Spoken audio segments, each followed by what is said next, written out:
Alrighty, let's do a walk around of this 2014 Hyundai Equus. This is Hyundai's top of the line model, and it's been restyled a little bit for 2014 inside and outside. As you can see, I think anyway, that it's a really stately looking, classy looking car. Some of the styling elements might be just a little bit derivative, and it might be a little bit on the understated side. But check out how big this car is. And in particular, check out how big the back seats are.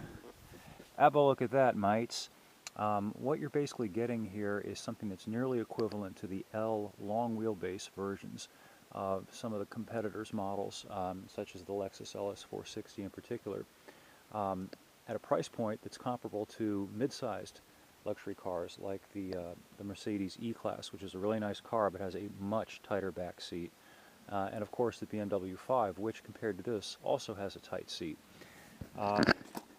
This seat reclines, if you can believe it, and that's standard. This particular one that I've got here is an Ultimate, so it's got these twin DVD players in the back, but if you push this button here, relax, appropriately named, excuse my mush mouth, the front seat will automatically slide forward to give you a little bit more room for your legs, and then the back seat here will roll back for you. And it is a phenomenally nice car with the caveat or qualifier for the money.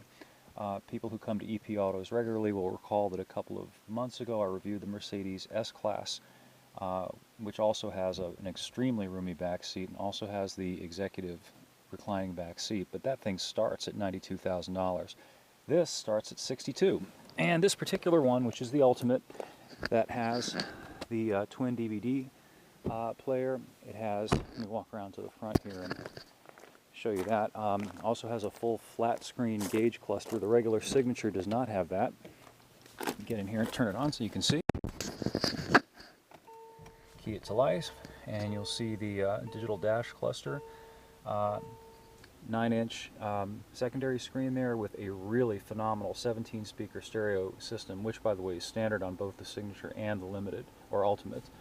And the cost of this thing at $62,000 to start is in the same general ballpark as the BMW 5 or the Mercedes E when they're comparably equipped. And incidentally, I should mention that those cars do not come standard with, pop the hood here so you can see, a V8 engine. You can get a V8 engine in both of those, but it's several notches up the food chain, whereas it's standard in this. Don't you kind of like that sort of vaguely Mussolini fascist-like emblem? I'll make a comment about that in a minute. Anyway, here's your V8. Something I'll show you that's kind of interesting. This, of course, is gas direct injection. A lot of the new cars have that. They also have these trim covers to clean up the engine compartment. Let me pop this thing off, if I can get it with one hand. The direct injection systems tend to clatter a little bit, make a little bit of noise.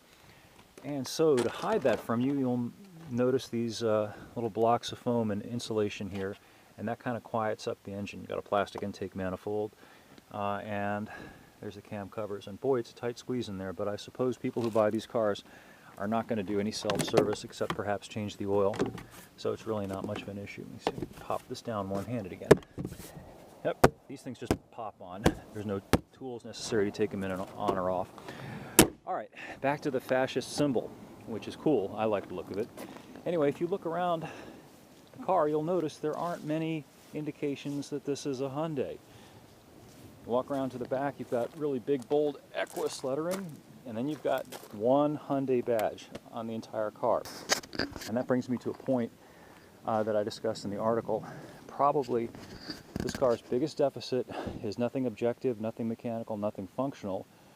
It's just that it's a Hyundai, and people who buy cars in this category of car may not want to go shop at the same store where $16,000 Elantras are being sold, or get their cars serviced there.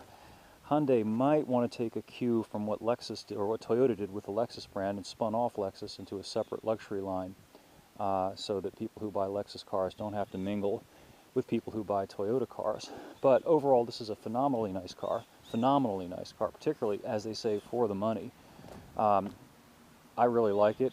It's something that I think anybody who's looking at an E-Class, 5 Series, or even some of the higher end cars like the BMW 7 or the Mercedes S would be well advised to take a look.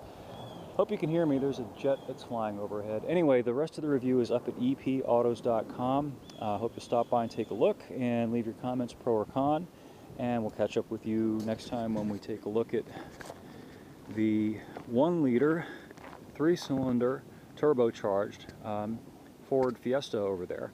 Gets about 45 miles per gallon. It's kind of a modern day take on the Geo Metro, except it doesn't suck gas or ass. It's actually pretty quick. Anyway, we'll catch up with you next time.